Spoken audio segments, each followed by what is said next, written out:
अस्सलामुअलैकुम, मैं हुमारी अली, आप देख रहे हैं मेरा चैनल। केस तो उल्टा पड़ गया। खलीलुर रहमान कमर मुल्क छोड़कर भागने यानी कि फरार होने के लिए तैयार हैं। आमना अरूज के फ़ोन, उनकी वायरल वीडियो, उनकी जितनी तस्वीरें थी, हर चीज़ का फ्रांसिक पॉलीग्राफ टेस्ट और आवाज़ मैचिंग टेस्ट जो हैं वो हो चुके हैं। खलीलुर रहमान कमर की वीडियोस दोस्ताना माहौल में बनाई गई हैं, उनकी अपनी मर्जी से बनाई गई हैं। ऑडियो ने भांडा फोड़ दिया है और असलहे वाली कहानी खलीलुर रहमान कमर के पीछे पड़ चुकी है, गले की हड्डी बन चुकी है। मशहूर अदाकारा एक बार फिर से सामने आई हैं और उन्होंने अपने बदले लेते हुए इनकी हकीकतें खोल दी हैं और बताया है कि ये और कितने लोगों के साथ, खवातीन के साथ किस तरह का सलूक किया करते थे, किस तरह से उनको इस्तेमाल किया करते थे, किस तरह से जो कास्टिंग काउच का मामला होता है वो उससे भरपूर फ़ायदा उठाया करते थे लोगों की मजबूरियों का।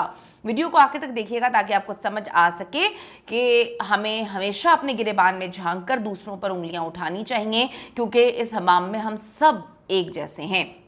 लेकिन हम क्या करें कि हम अपने आप को फरिश्ता और दूसरे को जो है वो गंदा तरीन इंसान बनाने की कोशिश करते हैं। तो खलीलुर रहमान कमर ने किस अदाकार के बारे में कभी अच्छी बात कही होगी हमने नहीं सुना। मायरा खान से लेकर आप देखें नुमान एजाज हों, सबा कमर साहिबा हों या और कोई अदाकार हो। अभी उन्होंने लेटेस्ट भी किसी डायरेक्टर प्रोड्यूसर के बारे में बोला है कि वो पता नहीं कितना बुरा इंसान है, मैं उसके साथ काम नहीं करूँगा। पता नहीं कौन से लोग होते हैं जो इनके साथ काम करने के लिए मर रहे होते हैं, जहाँ पर डिग्निटी नहीं है, जहाँ पर इज्जत नहीं है, जो हर वक्त इंसान को की तजलील कर रहे हो, उनके साथ कोई भी क्यों काम करेगा। ये सोचने वाली बात है। या इतना इंडस्ट्री का हालात ख़राब हैं कि इन जैसे इंसान को इतनी इज्जत दी जाती है, अभी भी ये बैठ कर इंटरव्यूज़ और पॉडकास्ट दे रहे हैं और उनके चेहरे पर ज़रा भी नदामत नहीं है, ज़रा भी शर्मिंदगी नहीं है।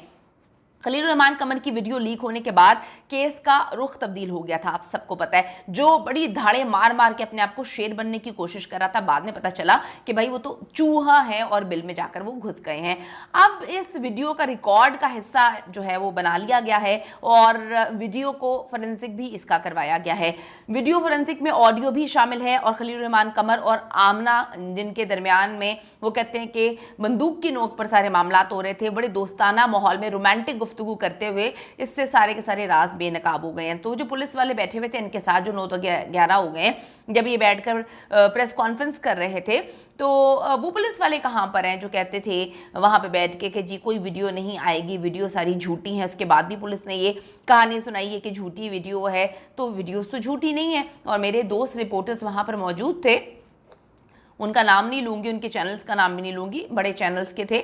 वहाँ पे जब खलीलुर रहमान कमर से उन्होंने सवालात किए, वो सवालात जो हम यहाँ पे बैठ के करते हैं, हर आवाम का सवाल है, तो पुलिस वालों की जानिब से कहा गया कि आप इस तरह के सवाल ना करें। यानी कि पुलिस भी इनके साथ इस चीज़ में मुलव्विस थी और पुलिस को डे वन से पता था कि ये कोई डकैती का या ये कोई तावान का या कोई अगवा का कोई मामला नहीं है, कोई मार कुटाई नहीं हुई। एक बंदा है जिसको आदत है ख़वातीन की, वो उनके साथ वाहियात गुफ्तगू भी करता है, उनके साथ मुलाकातें भी करता है, अपनी मर्जी से करता है। इस बार पकड़ा गया तो वीडियोस की बन गई, तो उसने पकड़ के जो है ढंडोरा पीटना शुरू कर दिया। ये वही जनाब हैं जो बैठकर बड़े बड़े भाषण देते हैं हर एक को और आज अपने आप को भी डिफेंड कर रहे हैं। मैं कहती हूँ कि इंसान को इतना बेशर्म तो ज़रूर होना चाहिए कि गलत पे भी जो है आप अपने आप को गलत ना माने।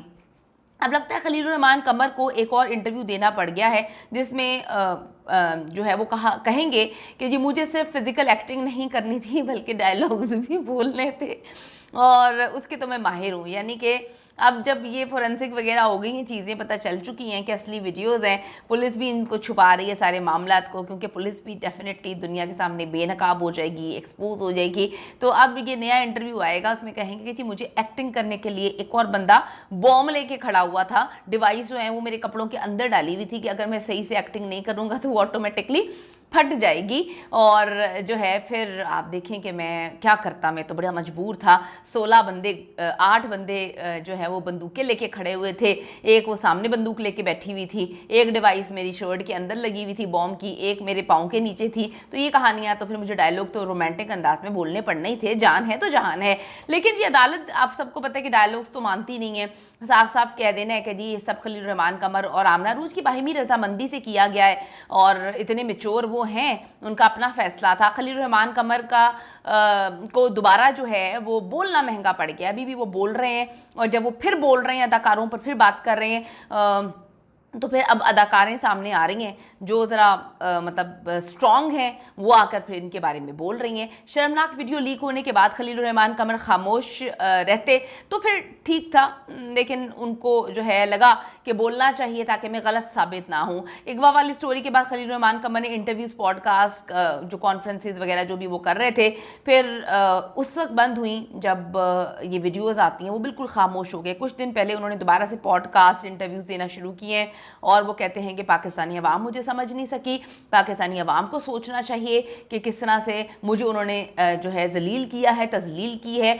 जनाब, अभी तो पाकिस्तानी अवाम ने आपकी तजलील की नहीं है। जिस तरह से आप जो है कॉन्फ्रेंस करने के बाद अवाम को कह रहे थे कि अपनी बेटियों को संभालें, अपनी बहनों को संभालें, मैं तो रातों को मिलने आऊँगा, तो अब इस पे बेशर्मी पे आप क्या जवाब देंगे? खैर, आपसे बात करना भी मैं कहती हूँ कि किसी भी मुहज़्ज़ब इंसान की तौहीन होनी चाहिए, क्योंकि आप अभी भी वहीं पर राग अलाप रहे हैं, वही बोले जा रहे हैं कि मैं गलत नहीं हूँ, मुझ पर गोलियाँ तानी हुई थी। साफ ज़ाहिर हो रहा है कि जी डील वगैरह हो गई है। 20 मिनट की वीडियो आई है, अभी काफ़ी घंटों की वीडियो जो है आना बाकी है। तो मैं आपको बताती चलूँ कि मुख्तलिफ अदाकार जो हैं अब इस पर बात कर रहे हैं। नुमान इजाज़ ने भी थोड़ा सा मुँह शू बनाकर बात की, लेकिन उनको ज़्यादा इंपॉर्टेंस नहीं देते।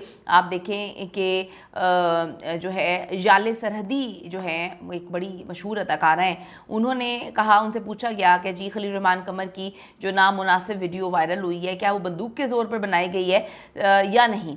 तो वो कहती हैं जी कैमरा सामने होना चाहिए था। मारूफ अदाकारा याले सरहदी एक पॉडकास्ट में थी, उन्होंने कहा कि देखें, जिस तरह ड्रामा निगार कह रहे हैं कि उनकी बंदूक के ज़ोर पर वीडियो बनाई गई, इस तरह आमना अरूज भी दावे कर रही हैं कि वो मजबूर थी। अगर दोनों के दावों के मुताबिक दोनों को बंदूक के ज़ोर पर यरगमाल बनाया गया था, तो वो बंदूकें नज़र क्यों नहीं आई कहीं पर भी?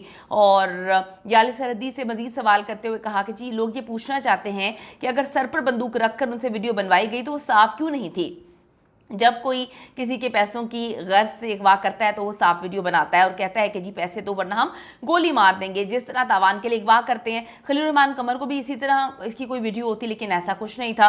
तो उन्होंने कहा कि ये सब एक ड्रामा है, ये एक फजूल सी बात है। इसी तरह रेशम ने भी कहा था कि इनको शर्म करनी चाहिए, ये औरतों पर इतनी गंदी गंदी बातें करते हैं। इन्होंने माहिरा को इतना जलील किया, इतनी तजलील उनकी की, और सबा कमर की इन्होंने इतनी तजलील की। इनको थोड़ा सा शर्म करना चाहिए कि अभी भी ये गलाजत बक रहे हैं। और रेशम साहिबा ने ये बात बोली कि जो खुद गंदे होते हैं उनको सारी दुनिया गंदी नजर आती है, जो खुद दिल के साफ होते हैं वो दरगुजर करते हैं। इतनी इनकी उम्र गुजर गई है, इनका काम जो है लिखना है, इनका काम लोगों को करेक्टर सर्टिफिकेट देना नहीं है। यह हर खातून को करेक्टर सर्टिफिकेट देते हैं और उसके बाद जब इनके हाथ में इनका करेक्टर जो है पूरी दुनिया ने देखा और लोगों ने सर्टिफिकेट दिया, तो कहते हैं कि जी मैं पाकिस्तान में पैदा नहीं होऊंगा, मैं चाहता हूं कि मैं पाकिस्तान छोड़कर चला जाऊं, मैं सोच रहा हूं पाकिस्तान छोड़कर जाने के बारे में। उन्होंने कहा कि इस आजमाइश से गुजरने से पहले मेरी ये जिंदगी में कभी ख्वाहिश नहीं थी कि मैं पाकिस्तान छोड़ के जाऊं, लेकिन अब मेरी ये ख्वाहिश है कि मैं पाकिस्तान छोड़कर जाना चाहता हूं। कहते हैं अगर मुझे एक और मौका मिले तो मैं पाकिस्तान में पैदा ही नहीं होना चाहता। हाँ जी, पाकिस्तानी भी मर नहीं रहे आपको जो है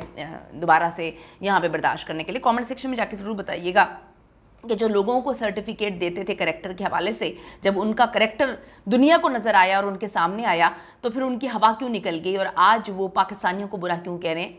ज़रूर बताइएगा।